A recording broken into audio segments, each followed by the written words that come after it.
Assalamu alaikum wa rahmatullahi wa barakatuh. C'est Joe Trophée Ibrahim Gala du Cameroun. Précédemment, nous avions eu à voir les hawuf et dire que dans certains contextes, hawuf veut dire lettre et d'autres contextes particuliers. Il y a deux types de hawuf. Hawuf al-mabani et hawuf al-ma'ani. Les hawuf dites mabani, c'est-à-dire les lettres fondamentales. Et les hawuf al-ma'ani, les hawuf qui ont une signification bien que les particules significatives. Et nous avions vu que les hawuf al-ma'ani, les particules qui ont une signification sont comme les ila, les bi, les tahta, lan, an, ainsi de suite. Et les hawuf al-mabani, les lettres fondamentales se divisent encore en deux. Hawuf al-mabani al-asliya, les lettres fondamentales de base qui ne sont rien d'autre que les hawuf al-hijaiya, les lettres alphabétiques alifun, ba'un, ta'un, tha'un, jimun jusqu'à ya'un. Et on a encore les hawuf al-mabani al-far'iyya, les lettres fondamentales secondaires. Secondaire veut dire c'est toujours une lettre, mais ça subit une modification au niveau de la prononciation. On a parmi les hawuf al-mabani al-far'iyya, on a par exemple al-alif al-mumala, les alifs sur lesquels on a appliqué la règle al-imala, et nous avions dit al-imala c'est la flexion, comme par exemple wadduhi wal-layli idha saji. Al-alif al-mufakhama deuxièmement, les alifs du tafkhim, comme khalidina fiha, khalidin. On a troisièmement les lames du tafkhim, comme Allah, on ne dit plus Allah, Allahu samad, les lames du tafkhim. Nous avons aussi al-nun al-mukhfa, le nun du ikhfa, kuntum, et al-mim al-mukhfa, kuntum bihi, al-mim al-mukhfa. Donc voilà en quelque sorte les exemples. Nous sommes aujourd'hui avec al-harakat. Al-harakat veut dire les signes ou les accents. Al-harakat, les accents. Quand on dit accent, ça tend vers les voyelles. Al-harakat, les accents. On dit al-harakat qismani asliyatun wa far'iyatun. Al-harakat, les accents qisman se divisent en deux. Premièrement, asliya et al-harakat al-asliya. Les accents asliya de base, wa far'iyya et secondaire. 19e point, on dit al-harakat al-asliyatu hiya al-fathatu wal-kasratu wal-dammatu. On dit al-harakat al-asliya, les accents al-asliya de base, hiya sont les accents qui donnent le son de la voyelle à la base sans une modification. On a al-fatha. Nous savons qu'al-fatha, c'est lorsqu'on a une lettre qui est symbolisée par ce point et on a le trait en haut. Wal-kasra, tout kasra, c'est lorsqu'on a une lettre, on a le trait en bas. Wal-damma, tout damma, c'est lorsqu'on a cet insigne. Voilà les accents de base. On dit al-harakatul far'iyya. Hiya. Ici, on a dit far'iyyati, c'est une erreur. Donc, il faut faire l'effort d'annuler ceci. Il n'y a pas ce casse-là. Al-harakatu al-far'iyyatu, c'est dhamma. Al-harakatu al-far'iyyatu hiya. Al-harakatu, nous avions dit qu'ici c'est dhamma. Sauf que le cadre ne veut pas bien montrer le dhamma. Et ici le dhamma. Dhamma et dhamma. C'est juste que lorsque ces écritures arabes sont dans le cadre ne sort pas bien le dhamma. Donc dans vos livres, il faut rectifier. Al-harakatul mumalatu et al-harakatul mushamma. On dit al-harakatu, les accents, al-far'iyya secondaire, hiya son, al-harakatu al-mumala, ça veut dire les accents de la flexion. Les accents de la flexion, c'est-à-dire les accents qui ne vont plus donner le son A, ça va plus donner le son E. Le son A, c'est al-fatha, qui est l'accent qui est à la base. Maintenant, quand ça subit une modification, demeurant toujours une seule lettre, on va dire E, c'est l'accent secondaire. Wal-harakatul mushamma, c'est-à-dire les accents, vous allez appeler tel qu'en arabe du ishmam. Naam, c'est-à-dire les accents du ishmam. Al-ishmam, c'est le nom d'une règle. C'est quoi al-ishmam? Al-ishmam, c'est le fait de tendre ta bouche devant et tu reviens avec ses lèvres. Tu prononces la lettre telle que voulu. Donc, on a les accents de base et les accents secondaires. Les accents de base, tout le monde le connaît déjà. Al-fatha, al-dhamma, al-kasra. Et les accents secondaires, c'est le fait, au lieu de dire A, on dit E. Au lieu de dire Qi, on dit Oui. Donc, vous allez voir en bas. Nous rappelons que nous sommes à la page 14 sur 42 du livre Tajwid 1. On dit al-harakat al-far'iyyatu. Donc, nous avions dit qu'on peut, on va mettre le dhamma, ce n'est pas far'iyati. C'est-à-dire al-harakat al-far'iyya, c'est-à-dire les harakat, les accents secondaires, et sont al-harakat al-mumalatu, les accents, ou bien l'accent al-mumalatu de la flexion, du imala, de la flexion. On donne un exemple. On ne va plus dire ici wadduha, il y a un point ici. En dessous du ha, il y a un point. Et ce point, dans la machine, ça ne ressort pas si gros. Donc vous pouvez renforcer la vie. Voilà comment le point devrait être normalement. On dit wadduhi. Donc on ne dit plus wadduha, on dit he. C'est le même A, mais ça a subi une torsion lors de la prononciation. Raison pour laquelle on dit c'est un accent secondaire. Wadduhi. Vous allez entendre dans certaines versions comme Wawash et autres. Wadduhi wal-layli idha saji ma wadda'aka rabbuka wa ma qali. Walal-akhiratu khayrun laka minal uli. Walal-akhiratu khayrun laka minal uli. Jusqu'à la fin. Deuxièmement, al-harakatu al-mushammatu. Mushamma provient du mot al-ishmam. Voilà, ça provient de cette règle. La règle en question on appelle al-ishmam. Al-harakatu al-mushamma veut dire l'accent du ishmam. Vous allez appeler tel qu'appelé en arabe. L'accent du ishmam, c'est quoi? Al-ishmam, c'est le fait de tendre les deux lèvres lors de la prononciation. Après, on revient avec. Donc, comme par exemple le point, vous voyez le point.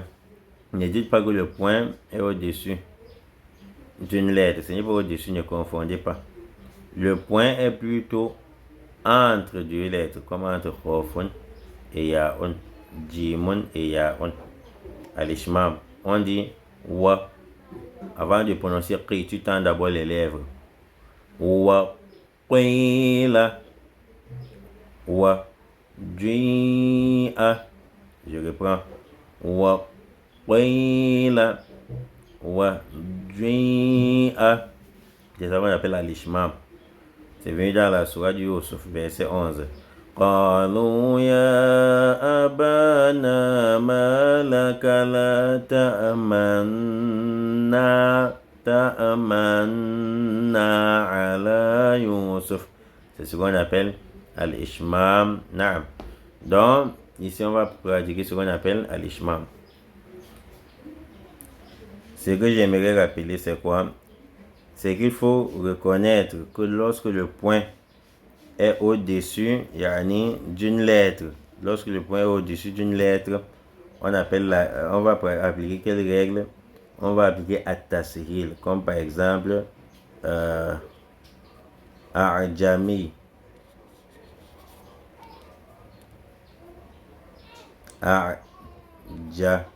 A'jamiyun. Ici, vous allez constater que le point est au-dessus de alif. On applique la règle qu'on appelle at-tashil, la simplification ou la facilitation. Lorsque le point est en dessous d'une lettre, qu'est-ce qu'on va appliquer? Vous allez appliquer ce qu'on appelle on va appliquer al-imala. Donc, lorsque le point est en dessous, comme wadduhi, on va appliquer al-imala. Lorsque le point est entre deux lettres, comme entre qafun et ya'un, on va appliquer al-ishmam. Wa qila. Il faut bien maîtriser ceci. Nous sommes maintenant à la 15e page, qui est la dernière page de la première partie du tajwid 1. On dit makharijul hurufi indal jumhuri sab'ata ashara harfan. Makharijul huruf, makharij provient du mot, makharij provient du mot kharaja. Ça provient du mot kharaja, qui veut dire sortir. C'est le verbe sortir. Donc, makharijul huruf, les sorties des lettres, inda auprès de al-jumhur, la majorité des savants, sab'ata ashara harfan, comporte 17 lettres. Sab'ata ashara harfan, mais ici je pense que c'est une erreur. Il fallait qu'on dise plutôt sab'ata ashara makhrajan. Makhrajan, il faut rectifier. Ce n'est pas harfan. Harfan veut dire lettres. Comment est-ce que les sorties possèdent 17 lettres lorsqu'on a 28 lettres alphabétiques? C'est une erreur. Donc, makharijul huruf inda al-jumhur sab'ata ashara makhrajan. Ça veut dire les sorties des lettres auprès de la majorité des savants est au nombre de sab'ata ashara, 17 makhrajan sorties. Pourquoi on a dit auprès de la majorité des savants? Parce que d'autres savants disent on a 16 sorties. Certains disent on a 18 sorties. Mais ce qui est connu chez la plupart des savants, c'est sab'ata ashara makhrajan, c'est 17 sorties. Premièrement, al-jawfu. Nous allons d'abord lire.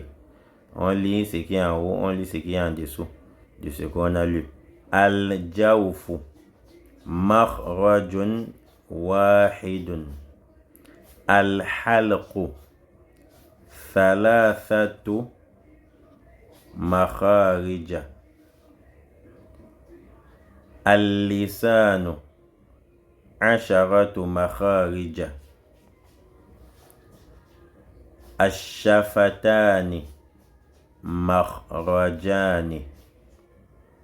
Al-khayshumu makhrajun wahidun. Ça veut dire quoi? Ça veut tout simplement dire al-jawfu. Al-jawfu veut dire l'intérieur. Donc al-jawfu signifie l'intérieur. Vous allez voir ça devant dans la deuxième partie du tajwid. Al-jawfu, l'intérieur. Quand on dit l'intérieur, c'est cette partie-là. L'intérieur de la bouche. Ni la langue, ni ce qui est au-dessus. Ni la gorge. L'intérieur, wajah, ça sort comme ceci. C'est ça l'intérieur. Makhrajun wahid, une seule sortie. Donc l'intérieur a une seule sortie. Vous allez voir les détails devant. Al-halqu. Al-halqu, dans un contexte de la langue arabe, c'est dit la coiffure. Comme Allah dit, wala tahliqu ru'usakum hatta yablugha al-hadiya mahilla. Hatta yablugha al-hadiyu mahilla. Tahliqu, ça provient du verbe halaqu. Al-halqu, c'est la coiffure. Donc al-halqu ici veut dire la gorge. La gorge à l'intérieur. La gorge. Thalathatu makharija. 3 sorties. Donc la gorge a 3 sorties. Vous allez découvrir devant. Le fond de la gorge, le milieu de la gorge et l'entrée de la gorge. Al-lisanu. Al-lisanu veut dire la langue. La langue. Asharatu makharij. 10 sorties. La langue a 10 sorties. Quelqu'un va dire pourquoi on a une seule langue, mais on dit qu'on a 10 sorties. C'est parce qu'il y a des lettres où, pour les prononcer, comme par exemple zalun avec le bout de la langue, la langue va toucher les dents. Et d'autres lettres, quand on dit zo'un, la langue touche toujours les dents, mais tu as plié ta langue au milieu, gonflé ta bouche. Tha'un. Et d'autres lettres comme soda. Ihdina soy. c'est avec ce côté de la langue. Comme il y a un aïe, quand tu dis aïe, il y a un enjeu au milieu de ta langue. Hein? Ici, au milieu de ta langue. Donc, il y a un, ça sortit au milieu de la langue. Quand tu dis taoun, c'est l'extrémité de la langue, ou bien le bout de la langue, en prenant l'appui sur la racine des incisives qui est en haut, bien proche du palais. Donc, c'est ça qui fait que ce soit 10 sorties, non une seule sortie, comme on a une seule langue, vous allez découvrir. Ashafatan veut dire les deux lèvres. Les deux lèvres. Ou bien les lèvres tout court. On dit makhrajan, deux sorties. Vous allez voir pourquoi on a dit deux sorties. Al-Khayshum. Al-Khayshum veut dire la cavité nasale. Autrement dit le fond des narines. Makhrajun wahid, une seule sortie, comme la sortie d'un gunna sur Nonon et Mimoun. Donc voici où on va s'arrêter aujourd'hui pour ce cours. Nous pouvons nous faciliter la compréhension. Assalamu alaikum wa rahmatullahi wa barakatuh.